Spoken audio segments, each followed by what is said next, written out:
MS Excel 2010 में हम data menu में नेक्स्ट कमांड देखेंगे, सब टोटल। सब टोटल का यूज हम किसी भी चीज का टोटल लगाने के लिए कर सकते हैं। जैसे हमने यहाँ पर एक प्रैक्टिकल फाइल बनाई है नेम एंड सैलरी से। यहाँ कुछ एम्प्लॉयज नेम हमने दिए हुए हैं और उनकी सैलरी हमने यहाँ पर क्रिएट की हुई है। जैसे रमेश ने कंपनी में 3 दिन काम किया तो उसका 3 दिन का टोटल कितना हुआ। दीपक ने 3 दिन किया तो उसका 3 दिन का टोटल। इसी तरह से सागर ने 3 दिन किया तो उसका 3 दिन का टोटल हम यहाँ पर लगाएंगे। जैसे फर्स्ट डे उसकी 1000 पेमेंट मिली, सेकंड डे उसको 2000 दिया अमाउंट, इसी तरह से थर्ड डे उसको 3000 अमाउंट पेमेंट किया गया। तो टोटल 3 दिन का पेमेंट कितना हुआ वो हम यहाँ पर सब टोटल करके देखेंगे।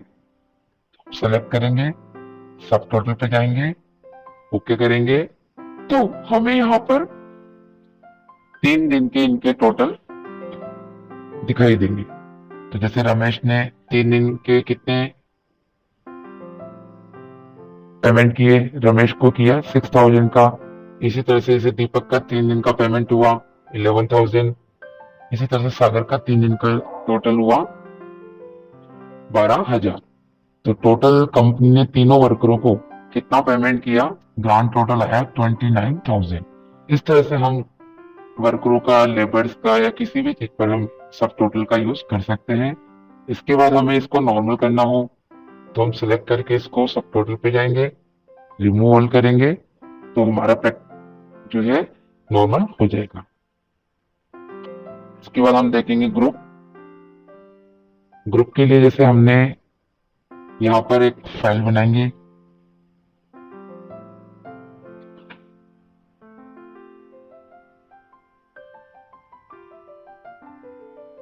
कुछ हम न्यूमेरिकल्स यहाँ पर टाइप करेंगे।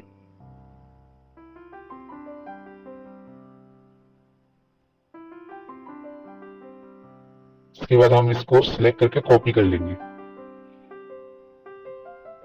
कॉपी करने के बाद हम ग्रुप में जाएंगे, ग्रुप पे क्लिक करेंगे।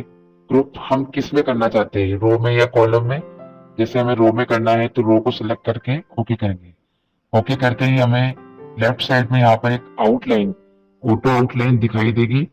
हम हमें जैसे हमारी प्रैक्टिकल शीट दिखाई दे रही है 1 से लेके हमने 27 तक यहाँ पर डाटा टाइप किया हुआ है।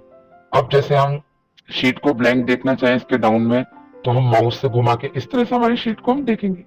लेकिन जैसे हम चाहते हैं कि जस्ट हम यहाँ क्लिक करते ही डायरेक्टली 29 नंबर पे पहुंच जाए, तो हम यहाँ पर इस ऑटो आउटलाइन पे क्लिक करेंगे। सीधे हमें यहाँ पर 29 नंबर से हमारी शीट स्टार्ट दिखाई देगी।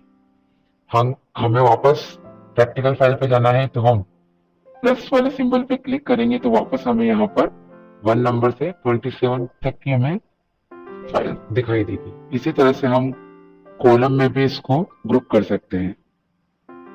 कॉलम में लेंगे, ओके, तो हमें यहाँ इसके टॉप में भी एक ऑटो आउटलाइन बनी हुई दिखाई देगी।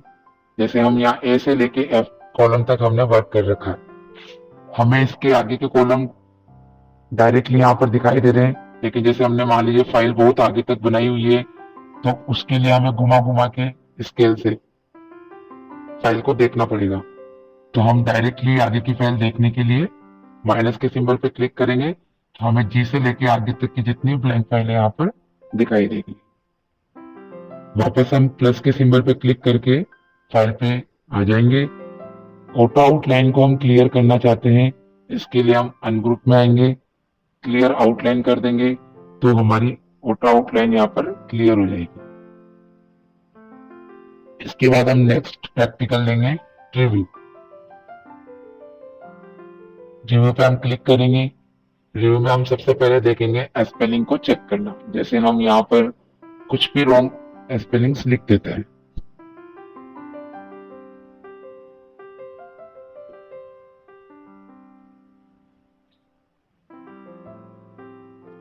जैसे हमने लिखा है this are a table, computer की स्पेलिंग हम रॉन्ग कर दी।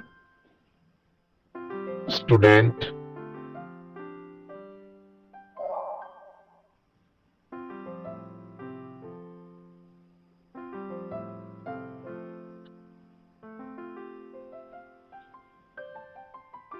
इस तरह से हमने कुछ स्पेलिंग्स मिस्टेक लिखी है, हम इसको चेक करना चाहते हैं तो क्लिक करेंगे,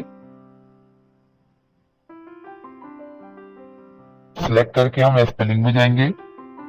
यहाँ पर सबसे पहले हमें दिखा रहा है ये स्पेलिंग में कंप्यूटर हमने रॉन्ग लिखा हुआ है, नीचे हमें सजेशन दे रहा है यहाँ पर कंप्यूटर, तो ये सही स्पेलिंग है इसलिए हम इसको चेंज करेंगे। फिर सेकंड स्टार्ट करके दिया है यहाँ पर स्टूडेंट, स्टूडेंट की स्पेलिंग भी हमने गलत लिखी हुई है, तो यहाँ पर हम करेक्शन करने के लिए स्टूडेंट को सेलेक्ट करके चेंज करेंगे।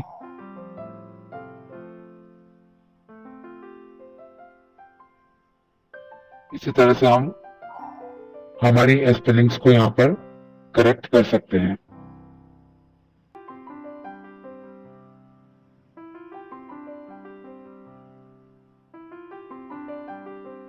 नेक्स्ट हम लेंगे इसमें थीसर्स।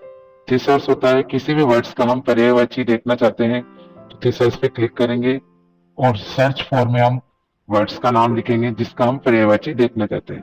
जैसे हमने लिखा है यहाँ पर क्लास, सर्च पे क्लिक करेंगे तो हमें क्लास से रिलेटेड जितने भी पर्यायवाची वर्ड्स है उसकी लिस्ट यहाँ पर ओपन हो जाएगी।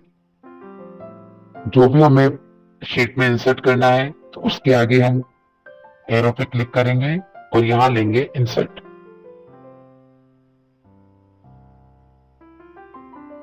इस तरह से हम पर्यायवाची यहाँ पर देख सकते हैं, जैसे हमें स्टूडेंट के पर्यायवाची देखने हैं